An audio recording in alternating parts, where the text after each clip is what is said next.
Good afternoon, everybody, and welcome back for the second of Professor Wendy Brown's Tanner Lectures, Politics and Knowledge in Nihilistic Times, Thinking with Max Weber. We were treated yesterday to a fabulous beginning to this series of events. We'll reconvene tomorrow at 10:30 for its conclusion, a roundtable discussion with Professor Brown and Yale professors Katie Lofton and Paul North. Now, I am not so misguided as to attempt a summary of the nuanced and rich ruminations that Professor Brown led us through yesterday.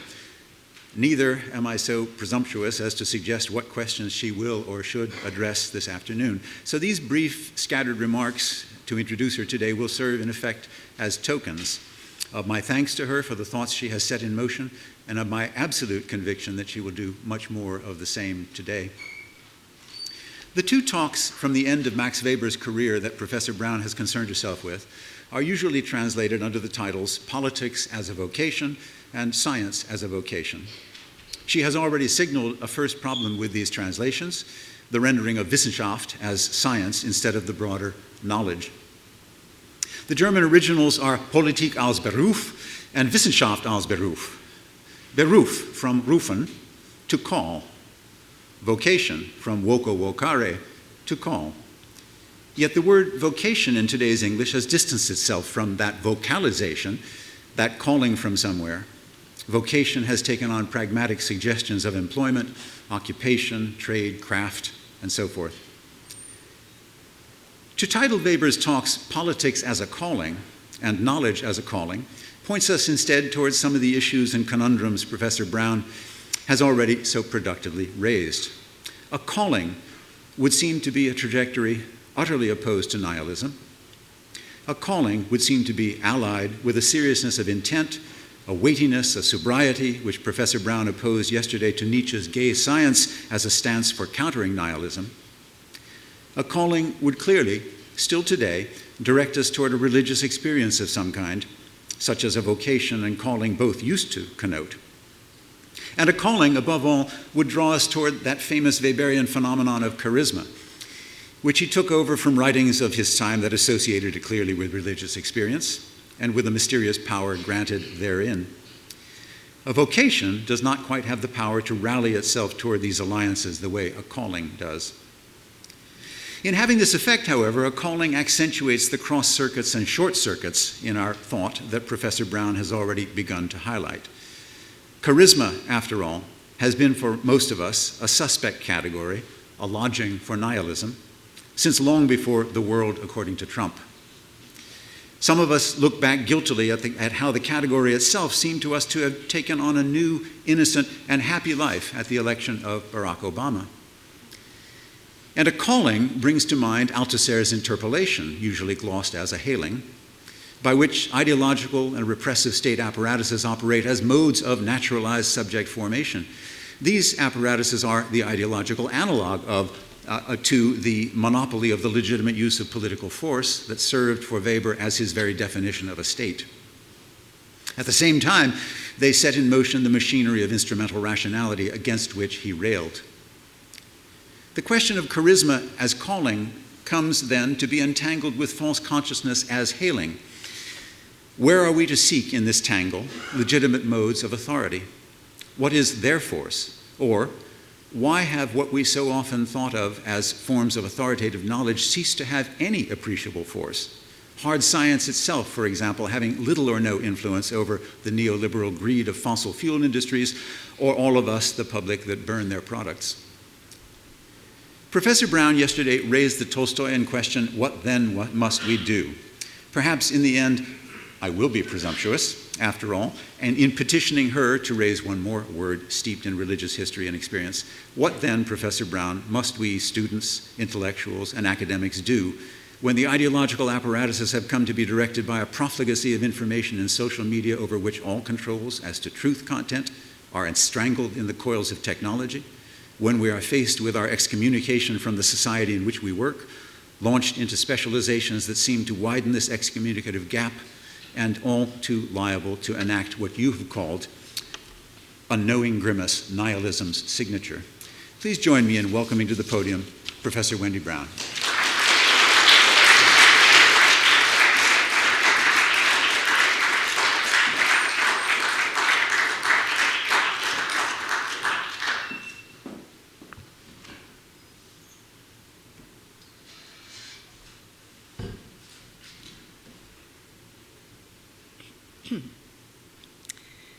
Thank you. Oh, not turned on. I have a little glaring. All right, there we are. Thank you. I'm going to put this away. These are the first things to go in our new ecological age. It's always nice to offer them. It's better to carry your own. Gary, thank you. The conversationalist in me is very tempted to toss this and simply respond. But that's not what I was paid for. So, tomorrow we'll do that. Yesterday, as Gary just said, we pondered Weber's efforts to counter nihilism at the site of politics, especially through political action animated by responsible, selfless pursuit of a collective cause. Today, I'm going to turn to Weber's efforts in science as a vocation to overcome nihilistic effects in knowledge and the academy, a project that for him depends on the severe depoliticization of both knowledge and the academy, and a project that I think ultimately fails in his own terms and fails us. Both the effort and the failure, however, are useful to our own thinking about responsible post-nihilist knowledge politics and post-nihilist world-making. So this afternoon, what I'm going to do is examine at some length first Weber's account of nihilism and knowledge before trying to think with and against that account for our own time. One prefatory note, one that Gary has partially taken care of, Wissenschaft, routinely translated as science, refers to all systematic academic study, not just the natural or the hard sciences. But there's more. At the core of the Humboldtian model of education that formed Weber and to which he was dedicated, in his time, the term Wissenschaft also carried implications of knowledge pursuit that was both unbiased and independent of influence, especially by church, state, and market. Knowledge that was therefore capable of arriving at truth. It's this complex meaning bundle that is at stake each time we hear science in Weber's lecture. Weber opens science as a vocation with a dark view of contemporary German academic life. There's its feudal organization, poor conditions for advancement, frequent failure to reward excellence. There are the confines of specialization, and what he underscores as the absolutely inevitable eclipse of every achievement by scientific progress. Above all, there is science's own disenchanting effect, with its promise that we can, in principle, understand everything. Science, Weber insists, depletes whatever it touches of mystery and intrinsic value. It bleeds spirit with explanation. In its way, then, science, knowledge, Wissenschaft, is as violent as politics and as desacralizing as capitalism. In its way, it violates and desacralizes not peoples, nations, vocations, and relations, but meaning and value themselves. It topples faith and puts nothing in its place. It dispirits as it rationalizes whatever it touches. It divorces progress from the millenarian promise of improvement, emancipation, or happiness, and reduces it instead simply to accumulation of knowledge and technique. It leaves the world more suffused with power, but more empty of meaning than it finds it. Such is the deep nihilism that Weber believes we face consequent to the dethronement of religious authority and the mystery of nature with knowledge. As science topples religious and theological perspectives on origins, order, and meaning, it cannot replace what it has destroyed. The inclination to do so, more than merely misguided, is for Weber itself a dangerous nihilistic effect. The voids open in a radically desacralized world create a demand, he says, for prophets and demagogues everywhere. At the same time, performances in the realm of knowledge that properly belong in the church and public life are themselves part of nihilism's destructive force, in which, as Weber formulates it, quote, the ultimate and most sublime values have withdrawn from public life. From another angle, in Science as a Vocation and the essays on method from which Weber draws much of the argument, Weber is at war. He's at war with Marx and Nietzsche for the soul of the social sciences, contesting what he regards as the norm-laden faux science of Marx and the anti-science of Nietzsche. He's at war with academic colleagues who preach in the classroom whether German nationalism, value positivism, or syndicalism. The nationalists make the university, quote, into a theological seminary, except that it lacks the latter's religious dignity. The positivists, he says, make a category error. They refuse the Kantian dictum to submit everything to critical scrutiny, eschewing the interpretive dimension of understanding action and values, and dangerously overesteem the coordinates and the norms of the present. The syndicalists both spurn objectivity and exploit the power of the podium, the academic podium, in what he insists is the inegalitarian setting of a classroom. Weber is also at war with those who believe that truth rests in balancing or achieving compromise between contesting worldviews.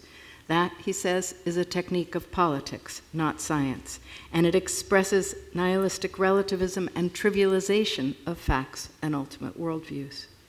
He's at war with those who would submit diverse views to competition, a technique he calls a market one, not science, and expressing the invasion of the university by market values. He's at war with those who pretend, quote, the facts speak for themselves, when facts do not speak at all, when this likely means that both matters of interpretation and what he insists on calling inconvenient facts have been strategically ignored, moves that bring the rhetorical sleights of hand appropriate to parliamentary debate into the classroom. He's at war with those who believe they achieve neutrality by structuring their historical or sociological accounts with realpolitik, with Darwinian adaptation, or with meta-narratives of progress. Each is an ungrounded theological remainder. He's at war with economists who believe their science establishes the normative supremacy of capitalism when all it does is describe its mechanisms. He's at war with philosophers and social theorists who believe they can assess, let alone certify, the validity of norms, rather than merely analyze their predicates, logics, entailments, and implications. And he is at war with those who believe in transcendental reason, who acknowledge neither hermeneutics nor differing modes of rationality, within which there will always be irrationalities. Weber's at war, but his enemies are not timeless stalwarts. Rather, he takes much of what he is fighting to symptomatize the political, epistemological, and existential crises of his time. He understands his moral political age to be one simultaneously drained of value, proliferating value, and cheapening value. His age is one in which value judgments themselves are reduced to what he calls judgments of taste, one that fosters personality in place of integrity and honesty, one that fosters license within unprecedented orders of domination.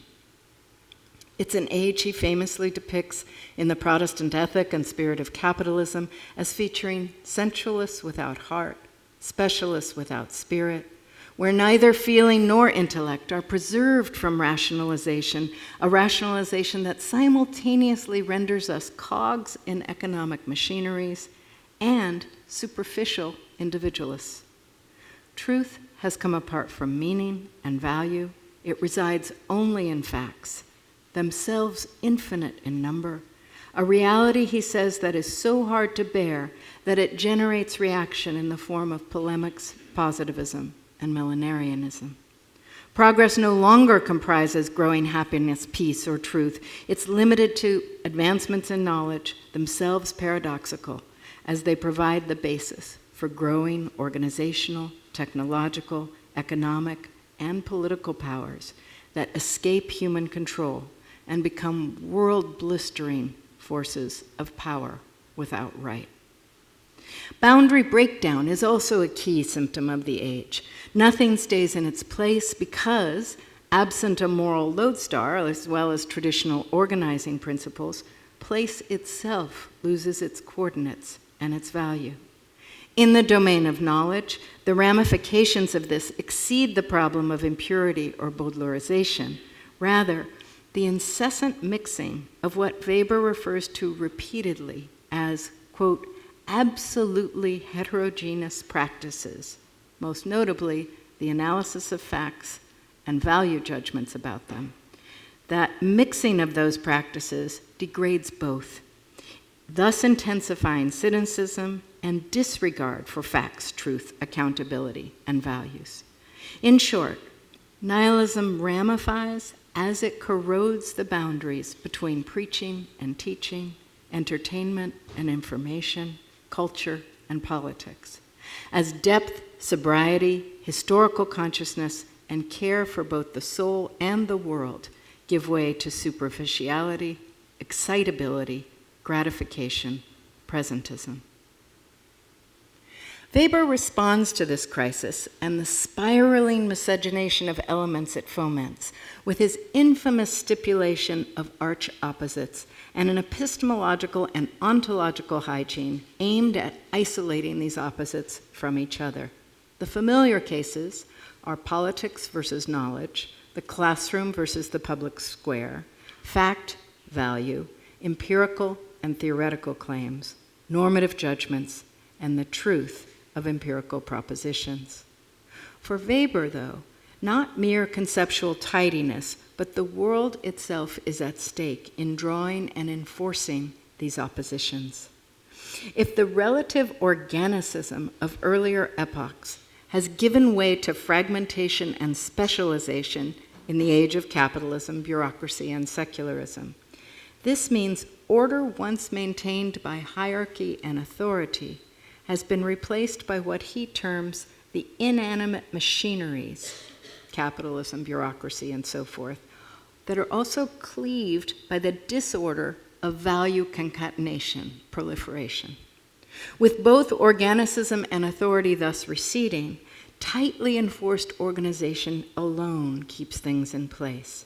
And that is why, notwithstanding Weber's sensitivity to what he calls the chaos of infinitely differentiated and contradictory complexes of ideas and feelings in any epoch or ideational regime, and notwithstanding his admonition to scholars to avoid conflating concepts and typologies with reality, Weber's way through nihilism in the intellectual sphere depends upon epistemological, ontological distinctions that, more than descriptive, are sent into the field as police. But why formulate these absolutely heterogeneous spheres of endeavor and practice, knowledge, politics, facts, values, not simply as different, but as opposites that destroy each other if they touch or mix? Weber's adamancy on this front aims to quarantine nihilistic effects, ranging from the final destruction of truth. That destruction prevails everywhere for him except in empirical knowledge, to the final destruction of meaning, which prevails everywhere except in value, asserted values, the kind we talked about yesterday, to the final destruction of greatness, which prevails everywhere except beruf, calling, dedication to a cause larger than oneself for which one sacrifices the self. Thus, for example, for him, only by insulating the certainty of facticity from the absolute undecidability of values can the nihilistic condition that assaults and degrades both be repelled. Only by insulating knowledge from charisma can the classroom, as he puts it, unlock the world by means of intellect when students crave meaning in a world of moral chaos. And paradoxically, only by imposing unbridgeable moats between church, politics, and knowledge can the elements they once harbored together be secured in the wake of their fragmentation. Fabers' protocols, then, do not simply shed the fetters of a less scientific era for the contemporary one. Rather, they address the world-destroying desublimations and boundary breakdowns of nihilism with a program of hygiene. They aim at challenging values warriors and politicians of every stripe who would bend facticity to their cause to the point of breaking it. They aim to challenge journalists and teachers who practice open partisanship via faux objectivity, selecting and arranging facts said to speak for themselves. They challenge the conceit that neutrality is obtained by balancing or synthesizing views, through competition among ideas, or through finding middle ground. They seek to preserve truth by confining it to facts, and to preserve value by confining it to politics, where its undecidability is on permanent display. Since Fabers more conventionally understood as simply codifying protocols of a value-neutral social science for a secular age, I want to pause a little bit over the specific crisis for knowledge that Weber's aiming to redress with his category purifications and separations. What's vanished in recent decades, he writes in a 1917 essay, The Meaning of Ethical Neutrality, is, and I'm quoting him, the widespread conviction among social science scholars that of the various possible points of view in the domain of practical political preferences, ultimately only one was the correct one, end quote. In its stead, he continues, quote, a patchwork of cultural values and personalities to advance those values have replaced the relatively impersonal because suprapersonal character of the old ethical imperative, end quote. In addition to value proliferation, truth's dethronement in morals and politics elevates the individual and personality as carriers of value. This in turn creates the demand for demagoguery in all spheres. However, the fusion of values with personality for him is especially troubling in the domain of knowledge and its transmission. As facticity wobbles along with ethical monoculture, the politico and the preacher invade the classroom dressed in professorial garb. Thus, the very historical conditions necessitating pristine scholarly integrity, respect for facts, consideration of values only as analytic objects, undermine it with the rise of personality. That cult of personality, Weber suggests, is everywhere. Students crave it, teachers rise to it, and feed it. And today, of course, the ubiquitous culture of celebrity, combined with metrics for student evaluation of pedagogy, positively demands it. The classroom, Weber insists, is for training, not molding students. The distinction matters. It's for developing capacities, not shaping views. This means teaching the importance of what he calls inconvenient facts, distinguishing facts from evaluations and judgments, and disciplining students to, quote, repress the impulse to exhibit their own personal tastes or sentiments in their studies. They must be taught instead, he argues, that intellectual greatness rests in training, hard work, selfless devotion, and restraint, all the familiar Protestant virtues bundled into the scholarly vocation. These demands aim not merely to harness, but choke the will to power in intellectual life. Though, as Nietzsche and Freud understood, that life force would have to go somewhere, and we'll need to keep our eye on that as we go along tonight. Weber also knows that these demands aggrandize the ascetic forces, objectivism, neutrality, dispassion, denial of the very subject of knowing, that Nietzsche understood as turning us relentlessly against ourselves, our senses, bodies, historicity, faculties of interpretation, desires, and will to truth. This turning, Nietzsche insisted, would reach a crescendo in Western civilization, where we would come to will nothingness even as we broke into decadence, two manifest features of culture today. What is refusal to stem climate change and submit human governing to market forces other than the will to nothingness? And what is the festive spurning of facts and truth by power without right other than decadence? And yet, notwithstanding Nietzsche's insistence that science dwells exclusively in facts, his fiercest and finest moments in science as a vocation pertain to how scholars and teachers ought to deal with values. Why? Yesterday, I argued that Weber identifies values with politics, politics with partisanship, power, force, and at the extreme, violence. In fact, this chain of identifications is a shorthand for a historical process that Weber charts that has significant bearing on our problem. In one of his earlier methodological essays, Weber identifies values not with politics, but with culture. To be cultural creatures, he says, is to be, and I'm quoting him, endowed with the capacity and will to take a deliberate attitude toward the world and lend it significance. He adds that the very concept of culture is a value concept. Empirical reality becomes culture to us because and insofar as we relate it to value ideas, end quote. So how then does value shift from the cultural to the political plane in late modernity? Values become political in Weber's terms when they are deracinated, detached from a shared authoritative worldview, when they become matters of struggle undecidable except provisionally by rhetorical, legal, or physical force. As we saw yesterday, this is also when they become at risk for nihilistic hyper-politicization. Moreover, the politicization of culture, arising from value uprooted from foundations, detached from authority, is part of what makes liberalism crack.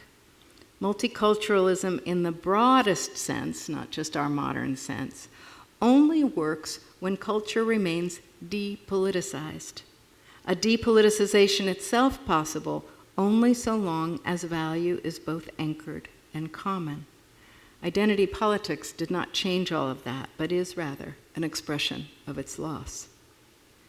The chain of distinctly contemporary identifications that Weber establishes between values, politics, partisanship, and force does three consequential things.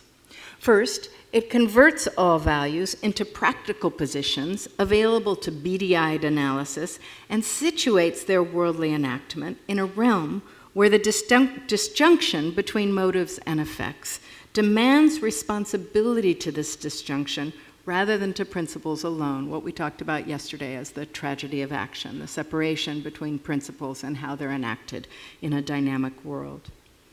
No religious or other moral garb can shield them from this. The second thing that chain of identifications between values, politics, partisanship, and force does is make the political domain a gladiatorial theater for contexts of value, or what Weber calls warring godheads. Third, it renders that theater a potential, though not inevitable, stage for a post-nihilist recuperation and pursuit of value in the context of historically specific forces, both raging and quiet, that are destructive of value. But this chain of identifications also has implications for scholarship, for curriculums, and pedagogy. It's this chain of identifications that animates Weber's argument that developing and disseminating teaching knowledge must not be infected or inflected with values.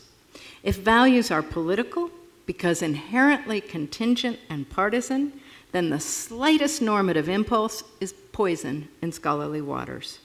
More than bias or interest, it brings undecidability, but also force and potentially charisma into a place that is wrecked by them. Again, these stern demands for objectivity in research and analysis, for value neutrality in the classroom, are themselves the result of Weber's post-foundational framing of values. No universal norms or transcendental moral commitments for him, no tests or tissues of justifications to establish validity. It's because they're ungrounded, cannot be secured by or as truth, because they're irreconcilable with each other, and because this is the nature of politics, that values at war with each other is the essence of the political realm. Far from lamenting or seeking to solve the consequent irrationality of the political domain, Weber dreams only of tethering it to responsibility, limiting its violence, and keeping it away from knowledge. Values are political, politics is a field of power and violence, knowledge materializes only where all of this, power, passion, partisanship, violence, are in abeyance. Weber identifies this opposition in language itself. He writes in a famous passage in Science as a Vocation, "In the political sphere, the words you use are not the tools of academic analysis, but a way of winning others over to your political point of view. They're not plowshares to loosen the solid soil of contemplative thought, but swords used against your opponents, weapons, in short. In a lecture room, it would be an outrage to make use of language in this way." End quote. Words of seduction versus words of analysis. Words as weapons versus words as plowshares. War and peace. The differences are polar, not matters of degree. Weber adds, whenever an academic introduces his own value judgment, a complete understanding of the facts comes to an end. Unquote.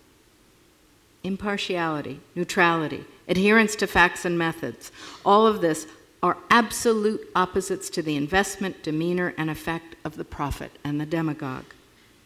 The first traffics in cool reason, the second in hot passion. The first seeks truth, the other power. One stirs curiosity and contemplation, the other attraction or repulsion.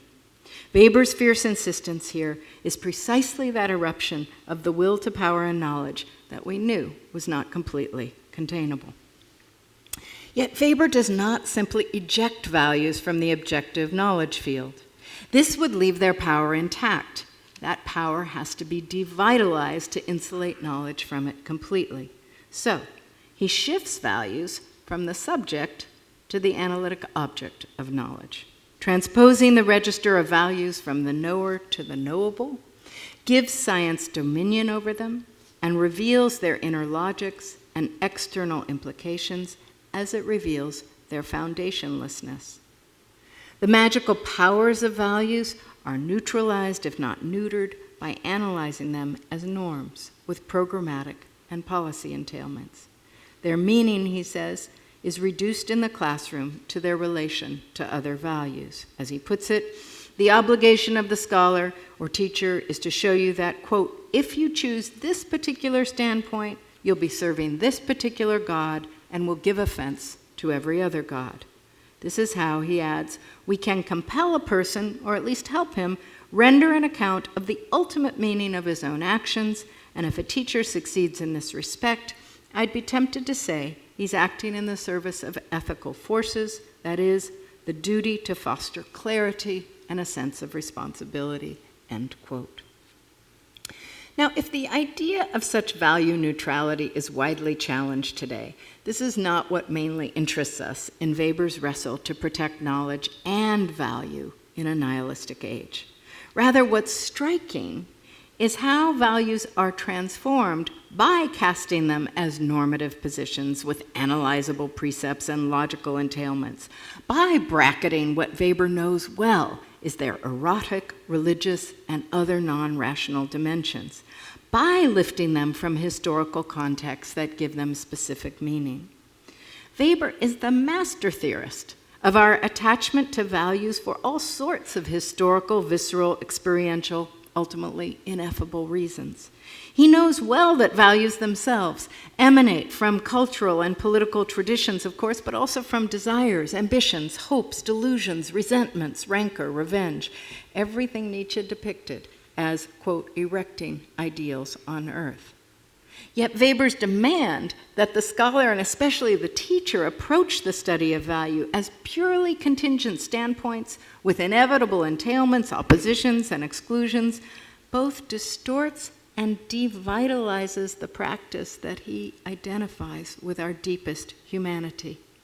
It accelerates disenchantment as it converts not merely how things work, but worldviews themselves into dry logical norms, drained of their captivating and motivating forces, and their capacity to alter the very meaning of history and the present, hence their own meaning in practice.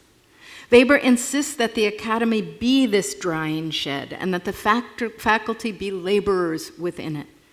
This is a more profound assault on values than even Nietzsche's demand for their revaluation. The latter leaves intact their seductive powers and weaponry. Weber's mandate aims at disarming them of both. And in direct contrast with Nietzsche's re-embedding of post-nihilist value in eros rather than analytic deduction or decision, Weber treats value at this point in the lecture as if it could be based on rational consideration of its abstract entailments, even as he knows this is not how values work in the world. Thus do Weber's knowledge protocols simultaneously abet the emptying of the world of value and constrain the reach of human knowing. Treating values thus also requires Weber to refuse Nietzsche's insistence on the absurdity of accounts from nowhere, Nietzsche's eulogy for that dangerous old conceptual fiction of a pure, will-less, timeless, knowing subject with its eye turned in no particular direction, its attempt at expunging the active and interpreting forces. More than merely rejecting Nietzsche's radical interpretivism, his expose of the will to power at work in all-knowing, Weber demands the asceticism that Nietzsche diagnoses as the illness itself culminating in nihilism. Weber affirms what Nietzsche calls the castration of the intellect, the no to life, and also the protective instinct of a degenerating life that Nietzsche identifies with the ascetic ideal. Its program of starving the body and the desires as the will to power turns against the life instincts themselves in thinkers. An ascetic life is a self-contradiction, Nietzsche writes. Here rules a ressentiment without equal, that of an insatiable power will that wants to become master not over something in life, but over life itself, over its most profound, powerful, and basic conditions. Weber knowingly insists on this masochistic diversion of the will to power and salts the wound by underscoring the fleeting quality of scientific achievement. The scholar he represents is a spiritless vessel of a meaningless cause, requiring self-negation and draining meaning from the world one analyzes. This is the ascetic practice Nietzsche predicted would culminate in willed nothingness. It gets worse. More than merely prescribing a regime of spiritual intellectual starvation, Weber builds something of a torture chamber for the man with the vocation for science. He is condemned to the frenzied accumulation of facts, combined with the destruction of value, that's at the heart of Weber's own diagnosis of modernity's slide into darkness. Sheldon Wolin writes, like the Calvinist of the Protestant ethic, Weber's scientific man accumulates, even as what he amasses has no more lasting value than other things of the world. Thus does Weber repeat in a scholarly register both the morphology of capitalism once its spirit settles into what he calls mechanical foundations, and the morphology of depression that nihilism induces. Driven but aimless, agitated, obsessive but without purpose, desire raging but choked, repose unavailable. With eyes wide open about the modern machineries killing human freedom, value, and satisfaction, Weber builds his cage of knowledge and scholarship from their blueprint. Means separated from ends, the scientist reduced to a means, the ends receding altogether, a wheel whose turns we never get off. In contrast to his crafting of Beruf for politics, Weber makes the true scholar immanent to and replicative of these forces, embodying the frenzied accumulation and overtaking of ends with means to become a slayer of value and complicit with modern apparatuses of domination. Affirming knowledge as contributing to such power, while denying completely its enlightenment link to human emancipation, Weber would have been unsurprised, I think, by an information age producing unrivaled capacities for surveillance and manipulation of human subjects, an epoch of capital subjecting everything and everyone to the vicissitudes of finance, and academic knowledge so compartmentalized, so subspecialized, that most disciplines were useless in anticipating or apprehending the mounting crises of ecology, humanity, and democracy now upon us. Weber saw the dark ahead, but his path to containing nihilistic destructions of knowledge and truth drove straight into it. Against conventional readings of Weber's lecture on science as affirming scientific protocols for their own sake, I've been emphasizing his nearly hyperbolic efforts to protect knowledge against its own late modern effects. I've also been suggesting that his approach to nihilism's boundary breakdowns, its trivialization of fact and value, its evisceration of depth and integrity, its dethronement of truth, that Weber's response to this was a kind of pharmacon, in both senses of the word, a scapegoating to produce order and a cure drawn from the poison. His performative counter to nihilism's ablative force was to stipulate, separate, narrow, and quarantine. Knowledge gets rationality and secularism. Politics gets charisma and its religious spirit. Knowledge gets mind. Politics gets body and soul. Knowledge is drained of passion, judgment, or ardor for a different world. Politics runs on their fuel. Knowledge pursues truth. Politics traffics in power. Knowledge is specialized and removed from the world. Politics deals with the whole and the visceral. Intended to restore order and place when nihilistic decadence was destroying both, these divisions, I've been arguing, let the beast in by another door. As Weber submitted what remained of value to the grinding gears of disenchantment in the knowledge realm, he surrendered its prospects for renewal to the magical force of charismatic domination, leadership, in the political one. He affirmed empirical study of the past and present while rejecting knowledge as critique or utopia. Indeed, knowledge as he conceived it was pinned to the powers of the present. Only charisma in the political realm could break open the new and the different. To the extent that neo-Weberianism has shaped the modus operandi of social science in the last century, I'm suggesting that it choked and scolded scholarly endeavor that would challenge and replace the trajectories that have brought us here. Instead, disruptions have been left largely to the acquisitive drives of markets and technology, and to leaders and movements too often devoid of the characteristics Weber assigned to the charismatic genre: restraint, selflessness, responsibility, a public vision. These divisions also deprived social science of intellectual mediums through which to fathom modern political subjects constituted by complex desires, frustrations, wounds, reactions, fears, anxieties.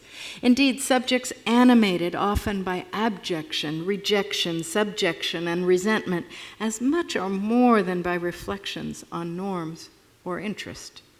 At the same time, these divides abandon an informed, active democracy as either an academic mission or an agent of political change.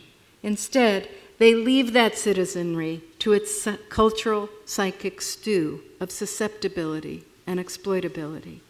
In this, too, Weber limits the relevance of academic endeavor to post-nihilist world-making, to reinfusing the struggle over values with ardor harnessed by knowledge or accountability. Instead, his protocols for knowledge meant that the academy would perversely withdraw from the world at the moment that it was released from the church.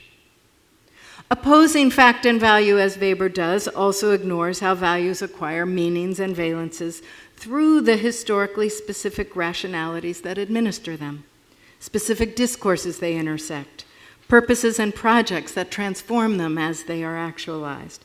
Far from self-governing, the meaning of values in politics is always modified by such encounters. And that's why, of course, genealogies matter.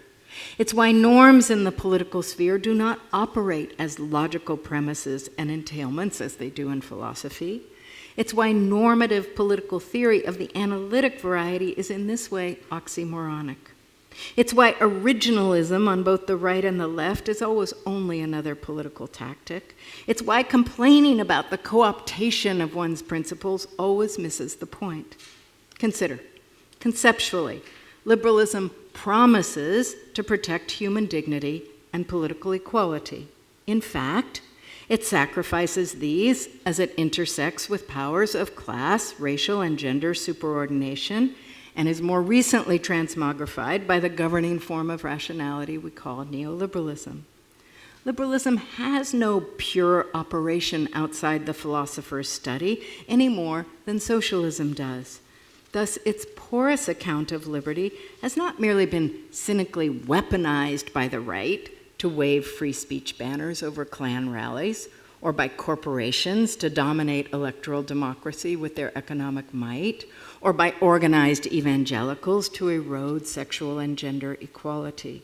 Yes, these are calculated, strategic moves, but they're not outside liberalism's bounds. Rather, they nest comfortably within and draw succor from liberalism's neoliberal transmogrification, which supplants democratic legislation with traditional morality and markets to order social life.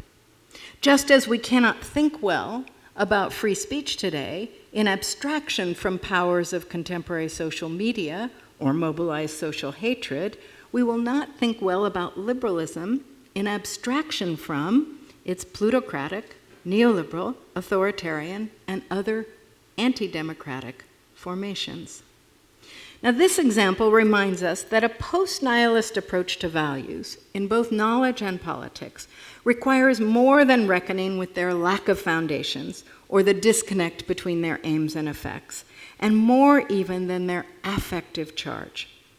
Rather, a post-nihilist approach to values requires grasping always their embeddedness in specific forms of governing reason and their deployment through particular technologies and interpretations. It requires addressing their actualization by and amidst meanings and powers not part of their own vocabulary or aim. If this was an element of what Weber sought to capture with his ethic of responsibility in political life, we would do well to incorporate it in political and social theory as well. But no baby out with the bathwater. Weber is surely right that we must teach students about facts and facticity, even as this means teaching them as well about the constitution and interpretation of facts, their inescapable historical, material, discursive, and hermeneutic dimensions. He's right to insist that we're bound to explain why no value system is ever true with a capital T, but that far from bringing analysis and judgment to an end, that very condition is what heightens the importance of analysis and judgment. He's right to insist on self-consciousness and restraint in proffering our own political views, even if this can't be fulfilled in the way he demanded, because from the study of Kant to evolution to climate change to the Constitution, there are only ever interpretations, renderings through specific languages of disclosure and judgment.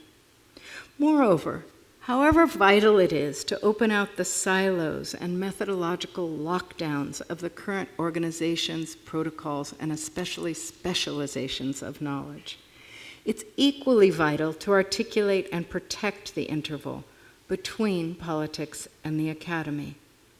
Discovery, critique, and reflection are fundamentally different from political action, legislation, and dicta. They beckon different subjects and subjectivities, draw on different languages, temporalities, aims, and ethoi. Thus, the demand that a curriculum comport with any political program must always be countered with an account of how they destroy each other when conflated. In addition to keeping political agendas at a distance, scholarship today, of course, needs protection from being bought or invested in by the powerful, valued only for its commercial applications or job training, and from destruction by those with anti-democratic ambitions to keep the masses stupid and manipulable. Even with the world in an emergency state, then, where every scholarly hand is needed on deck, we need a version of the moat between knowledge and politics that Weber sought to establish. That moat is vital to protecting reflection, imagination, and accountability in knowledge production and dissemination. It distinguishes the place where values are struggled for and where they're probed and queried, Or as Stuart Hall shaded the matter, it distinguishes the theoretical domain, where we deconstruct meaning, make meaning slide, from the political domain, where we seek to arrest that slide in order to make our meaning hegemonic. Healthcare is a human right. Trees have standing. No person is illegal. Restore the rule of law. Science is real. Black Lives Matter. Such claims cannot be taken apart in the midst of political battle, but must be opened and queried in the classroom.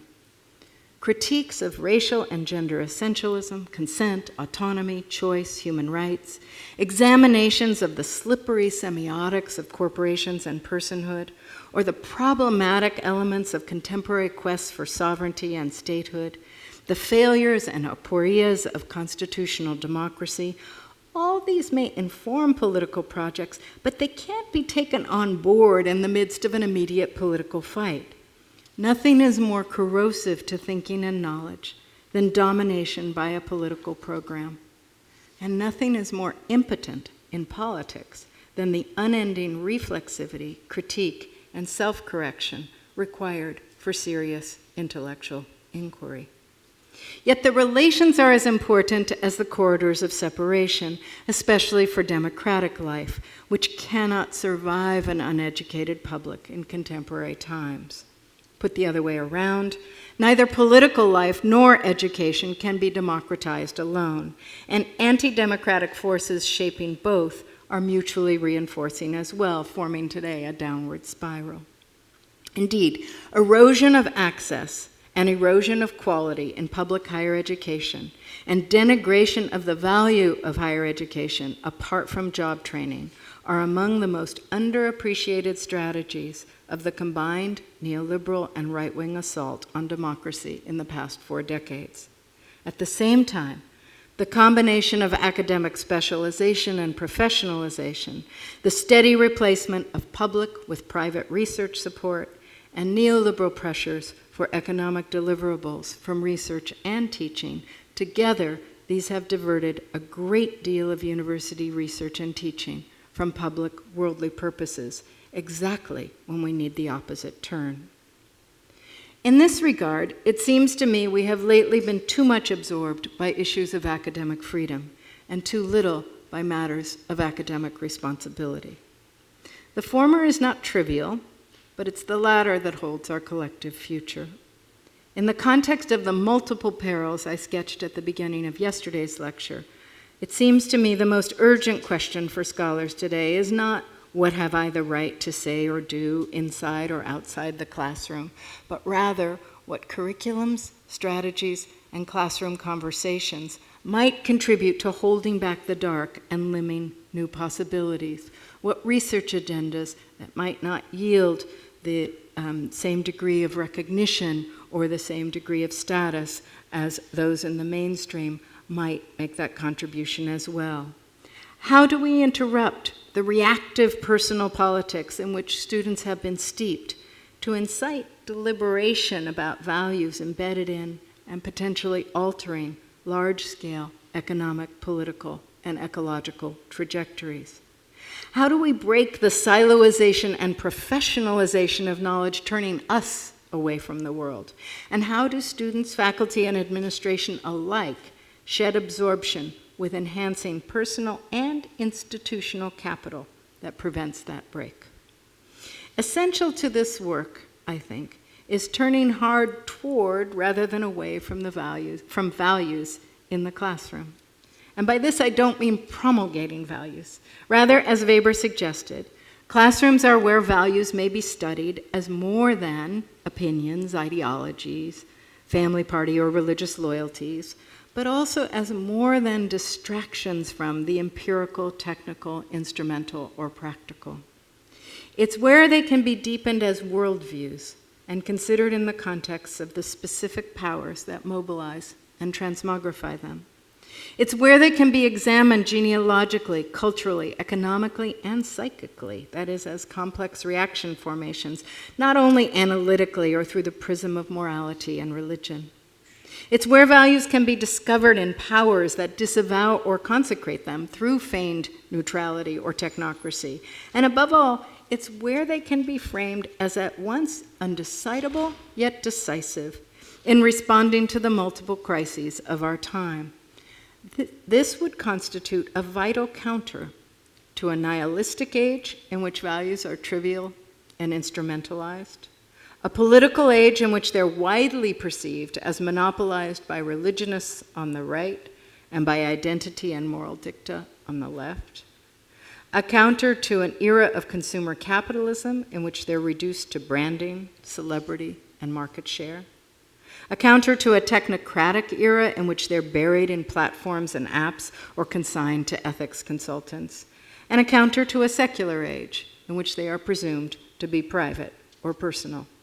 Recentering the study of values in higher education would also counter the steady pressure on universities, especially public ones, to elevate vocational training and STEM fields above all else. Again, that push, which threatens to contract, if not eliminate, the most important remaining venue for deep study and informed reflection on the world and one's place in it, could not come at a worse time in history. If Weber worried about classroom polemics destroying conditions for objective learning, it seems to me that is hardly the most serious threat to classroom integrity today. Nor, despite the hay made of it by the right and the media, is concern with triggering that widespread or important, especially outside the tiny universe of elite schools. Rather, it seems to me, the quotidian depressant of intellectual seriousness among students today is anxiety about individual futures, manifest as preoccupation with grading rubrics and techniques for meeting requirements with minimal investment. And then there are the crushing effects of the unprecedentedly schismatic consciousness borne by sentient young people today. On the one hand, they've internalized the mandate to precisely calculate and titrate their every educational, social, civic, and personal self-investment, relentlessly tending their human capital value to build their future individual prospects. On the other hand, they're alert to the looming global, ecological, political, and economic catastrophes that make the world in which they're tending this value quite likely to crash out of the universe. No generation has ever stared so directly into its own lack of collective future while managing such intense, complex requirements for building its personal one. More than cruel optimism, this predicament is simply too much for most young spirits, leading them either to drop out and join Extinction Rebellion or to put one entrepreneurial foot in front of the other as if they were not walking through and toward catastrophe. If they dwell mostly in one side of this impossible split, the other part periodically shrieks through, and a great deal of medication may be required to manage the suppression. They are in a mode of pre-apocalyptic survivalism, as we all are in some ways. Our task is to address this condition, not by telling students what to think, but by acknowledging this predicament and breaking it open with deliberately post-nihilist questions. What are you living for? What world do you want to live in? How should or could humans order our common arrangements and our relationship with the non-human world at this juncture in world history? Again, empirical analysis, how things work, and material analyses, what historical forces brought us to this past, what powers organize it in the present, all of these are critical in framing and answering such questions. Literary, theoretical, philosophical, artistic, and other modes of depicting and interpreting the world are indispensable as well. All are part of educating for democracy and addressing a post-nihilist development of values. To be clear, this is not an argument to place the question, what is to be done, at the heart of the college curriculum, nor is it an argument for tolerating all viewpoints in the classroom, a liberal shibboleth that diminishes rather than builds the stature of values. Weber would have us replace that tolerance with fearless scrutiny and hence depersonalization of values. Today, this would include, among other things, showing students why relentlessly personalized justice claims, I'm offended, wounded, excluded, and values imagined as very nearly written on the body themselves mark a nihilistic loss of world. This loss and its expression require our thoughtful, even compassionate exposure in order to move students toward curiosity about and reinvestment in larger order trajectories of power and values. Yet study, scrutiny, and deepening of value concerns is not how undergraduate curriculums are designed today. Apart from pressure from every quarter to turn all but elite colleges in vocational directions, putatively norm-free methods in mainstream social science, where values remain unwelcome and illegal aliens, actively discourage scholarly discussion of exactly this kind in most social science classes. This is compounded in the study of social and political behavior and certain kinds of philosophy by the reduction of values to norms, norms to opinions, and opinions to personal beliefs or attitudes. For Weber, values simultaneously bear our individual human depth and are at the heart of collective self-making. They are, for him, uniquely threatened by the forces of modernity, diminishing our capacity and our belief in our capacity to craft our lives and the conditions of our lives. This, for him, is the essence of nihilism. Culturing value and placing struggle over it at the heart of renewing democracy is all that carries the alternative to rule by unchosen forms of rationality and apparatuses of domination, by pure power mongerers, or by technocrats. Indeed, Weber's insistence on warring godheads as the essence of political life is itself an anti-nihilist counter to Schmitt's infamous identification of that struggle with the friend-enemy distinction, to Lenin's reduction of politics to whom, who will dominate or overtake whom, or to the classic realist position that politics is governed by objective laws with their roots in human nature. It was Weber's appreciation of the inherently political and creative nature of value, and politics as the platform for struggling over value, that led him to reject the neo-Kantian effort to ground values in moral universals, the neo-Marxist effort to embed values in materialism and teleology, the neo-Nietzschean effort to invest culture or great individuals with the redemption of values, and what would become the neoliberal surrender of values to markets and moral traditionalism. Yet even as he rejected rationalist, naturalist, theological, or other millenarian foundations, Weber sought to make values accountable to thought and tether their enactment to responsibility. We've spent these evenings with Weber because, for all of his evident limitations in limning the kinds of social and political theory that we might need to apprehend our current conjuncture or renew possibility within it, Weber did understand that rekindling the value of value amidst its nihilistic diminution or destruction entails recommitting to our humanness in a double sense.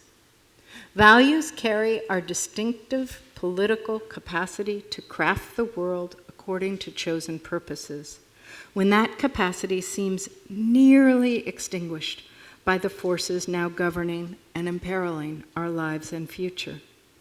This recommitment also entails embrace of the purely human construction of values and of our complexly human thinking, feeling, psychic, cultural, and historical attachment to them. Far from nihilism, as some have suggested, this embrace bears the promise of nihilism's overcoming. Only by affirming that we invent the values by which we live, and that our yearnings and fears, attachments and revulsions, and not only our traditions and intellects are all at play in this invention, have we a chance at becoming responsible for the enormous powers that our species alone is capable of unleashing, including on ourselves. Thank you.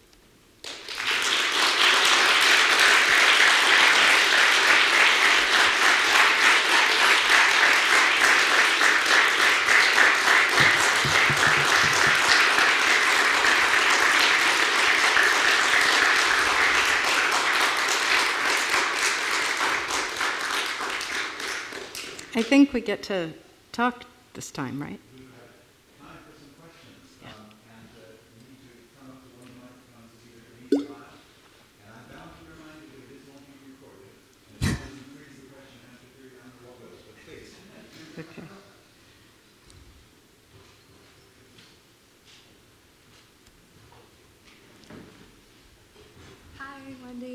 We talked briefly last night, and I told her I was very nervous to talk to her, but now I feel like... Now you're doing it in public. Thank you. Weirdly, I'm weird one-on-one, but in public, I'm totally fine. Yesterday, I think more than today, you talked about how we need to hold ourselves accountable as a society and teach ourselves to desire a society in which we are fair and we see our lifestyle as sustainable and holding ourselves accountable and each other accountable. And it sounds like that would make everyone so self-conscious and anxious that we wouldn't be able to have meaningful interactions with people and take risks. And that sounds like even more audience-oriented subjectivity than Habermas talked about in his time. It seems like it's very justified, which you talked about. We are young people, like I just graduated from college and I'm terrified. How do you think that, you talked about on a curriculum level how professors should teach us to temper our anxiety and over responsibility and being really anxious about worrying about offending other people. How do you think that an individual in our inner voice could temper anxiety over responsibility and deliberation, or do you think that at this point anxiety is inevitable in trying to be intellectually sound? Like, what's something that a 24-year-old like myself could tell myself every day to evade anxiety over, am I gonna say the wrong thing to the wrong person today? I feel like everything is being recorded, everybody has a camera on their phone. It's very audience-oriented subjectivity constantly.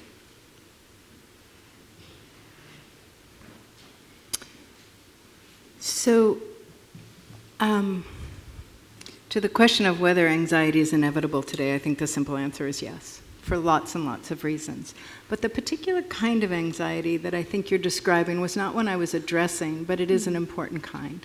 Mm-hmm. And I think that what you're describing is anxiety about articulating views, positions, desires, wishes, hopes, preferences in a world in which you have become inordinately self-conscious about A, a non-shared worldview, and B, your own historicity and cultural place vis-a-vis others with different histories, different cultural places. It's unfortunate that that has become our preoccupation, because I think it's actually quite damaging to the possibility of not just being able to be at home in your thinking and so forth, but damaging to the possibility of being able to think together about what's really imperiling us in this world. So when I said briefly that I think the preoccupation with one's own personal political positioning, whether it's about being offended or potentially offending others, is itself a bit of a nihilistic expression. Here's what I meant. That I think it's a symptom of a certain withdrawal from world, abandonment of world, and what I referred to yesterday as that crisis of desire or collapse of desire for world and for making a world. It's a defensive, crouching posture, or it's a reactive, vengeful posture. But it has, it's actually choked in its powers and choked in its sense that there's the possibility of building a world with one another. So I don't have an immediate therapeutic solution for you and your anxiety, other than to try to create conditions, whether in classrooms or in public spaces or in political work, in which that is not our main preoccupation, and in which instead we try to ask ourselves the question again and again, what kind of world do we want to live in? What kind of world are we trying to build? What are the powers that currently imperil that possibility? And what are the possibilities of contesting those powers with alternatives? And those questions attempt to leap over or diminish the power of that anxious preoccupation with self, what I called yesterday the reduction to a world of one and a world of now, that is itself part of the nihilistic predicament. On the other hand, I think there's other kinds of anxiety that are absolutely inevitable and ubiquitous today that simply have to do with existential disaster. But also neoliberalism breeds a very particular kind of anxiety. That tending of human capital that I talked about is a 24/7 project, and it's one that only those who sleep will lose. And I'm not suggesting that therefore you don't sleep. I'm suggesting that you think about whether tending your human capital is really what you want to do in this world and how you want to make a difference in this world. Not everyone can opt out of it at every moment. An Uber driver can't be snarly and continue to drive. That capital has to be tended. I don't tell my graduate students to just say what they think at every moment. On the other hand, I do think considering what you really want to work on, what you really want to do, and what kind of world you want to bring into being is all that's left. Because otherwise we will die clutching our human capital. And there's better things to clutch when you die. Thank you so much. Yeah. Wendy, Morris. thanks so much. 2 quick questions, one for Weber and one for you. Oh, good. For Weber, on knowledge, with all of the distinctions that you enumerated and that are familiar to many of us, most of us probably, what happens to hermeneutics? What happens to the need for interpretation? It seems to me that that's kind of built into Wissenschaft, but violates all the binaries that he sets up. Yes. That's for Weber. Yes. For you, will you please say more about democracy? Oh, okay. I was trying to get away from myself in these talks. Morris, of course, you're right. Any Weber, a student of Weber knows that he often gets misrepresented as a positivist. He was anything but. He believed deeply in hermeneutics. He fought for hermeneutics against the positivists in his time, and thought that what you had to do in order to interpret facts did not change the fact of their being facts. And what you do is not bring values to facts, but you bring the problem of interpreting them to facts. So it's a kind of hermeneutics that we have made messes of over the 20th century, Pache, Gadamer, and many others, but his understanding of the hermeneutic project was about the interpretation of facts and the interpretation of values, but wasn't one that challenged the facticity of the object. There's more to say on that, but I'll leave it alone. What aspect of democracy did you want me to talk about? You said many things that I think help us think about education and culture within democracy. But I kind of, if you'd say a little more about where we go sort of after Yeah. Okay. Could I Sorry. Might I add, because my question Yes, please. will say something. Great. to that. Hi. A wonderful pair of talks, leaving Thank you. us bereft and bereft. I guess my question would be, at the end, you had a negative attitude toward vocational education, which seems strange given that both of Weber's essays were about vocations. And so my question on the democracy is, it seems as if you sent me back to read those essays, that the education of politics for a vocation and of knowledge for a vocation was not imagined as education for all democratic citizens. That's right. But actually for people who were going to be either scholars or That's right. politicians. That's right. And that's where the question of what a democratic education Correct. would follow that would be different from either Weber's vocational education Yes. or the education that you spoke to. Whether, just to think of two of his contemporaries, either Dewey's senses of a democratic education or Gramsci's sense that everyone is a legislator, everyone is an intellectual. Great. So,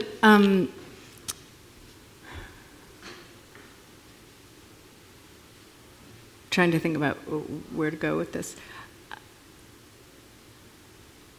One of the reasons that I find Weber's essays so provocative and love to teach them is precisely that he speaks to the a contemporary set of problems and a contemporary set of forces, our contemporary forces and problems, from what seems like a deeply conservative and even anti-democratic direction. You're absolutely right that his understanding of what scholarship is not for an educated democracy, and teaching is not even to educate students, although there are those gestures, educate democratic citizens. There are those gestures when he says, clarifying values, clarifying the meaning of your values, and there he's really scolding the Bolsheviks and the socialists in his classrooms.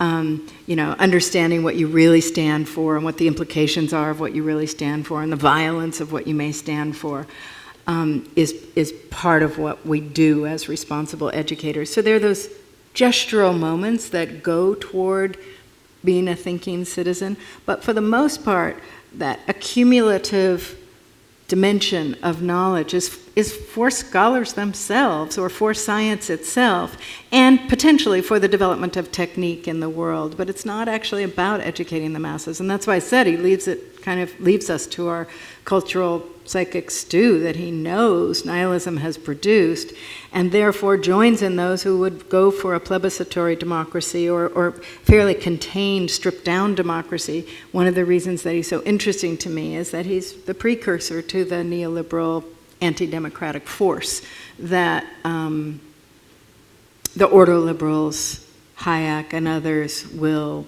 develop. The suspicion that democracy, if it ever was useful for anything, is over in the age of mass enfranchisement. So then the question is, what do we do with him there? Why did I make that move against vocational training or converting universities into vocational training and make the argument for what we classically call liberal arts education? It's probably not so common in the experience at Yale and its associates as it is in the public universities, this enormous press to make students job ready the moment that they graduate. And by job ready, really what's meant is their readiness to enter not simply the higher professions, but jobs in which they have technical skills so that they don't have to go to coding school after they have their BA, so that they don't have to add to their education, but can go right into mid-level professional jobs. And what, of course, is being pressed out there is the idea of educating democratic citizens. And I've written a lot about this, and so have a lot of other people, but obviously that couldn't come at a worse time in history. The need for not just literacy vis-a-vis media and being able to separate fact from garbage on the internet, but the importance of actually being deeply educated in a range of fields has probably never been more important if we're going to have a democracy. It's the time in history when it is no longer possible to imagine democracy working if citizens themselves don't have basic understandings about, or basic literacies in economics, politics, history, and social life. And I don't mean sophisticated versions of that. I mean just knowing how to think about what they're hearing and encountering in the world, and having some sense of where we are in time and space in the early part of this century. And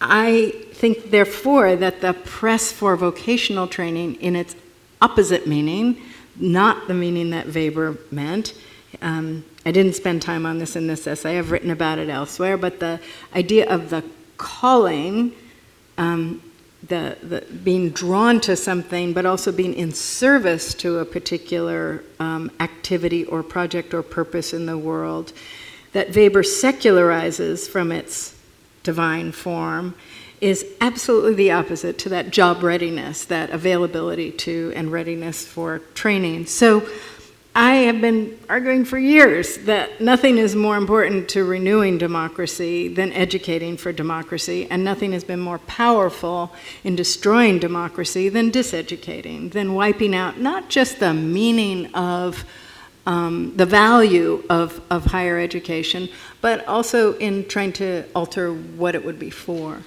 I will also add that I don't think we, on the left, have helped that situation. I think we have tried to argue for the importance of the humanities or the importance of our various kinds of obscure practices and research as if that's at the heart of educating for democracy. And I personally actually believe that whatever we are called to research is one thing.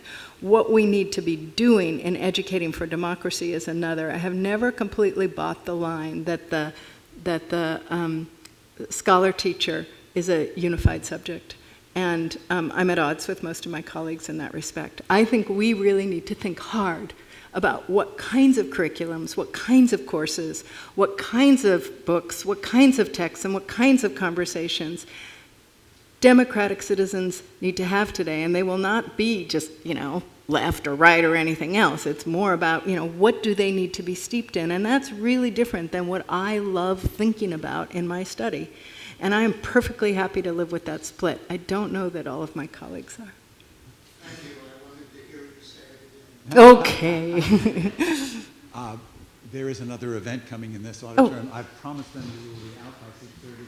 Please join us at 10:30 tomorrow morning. And join Great. me now in thanking Wendy. Thank you for your questions.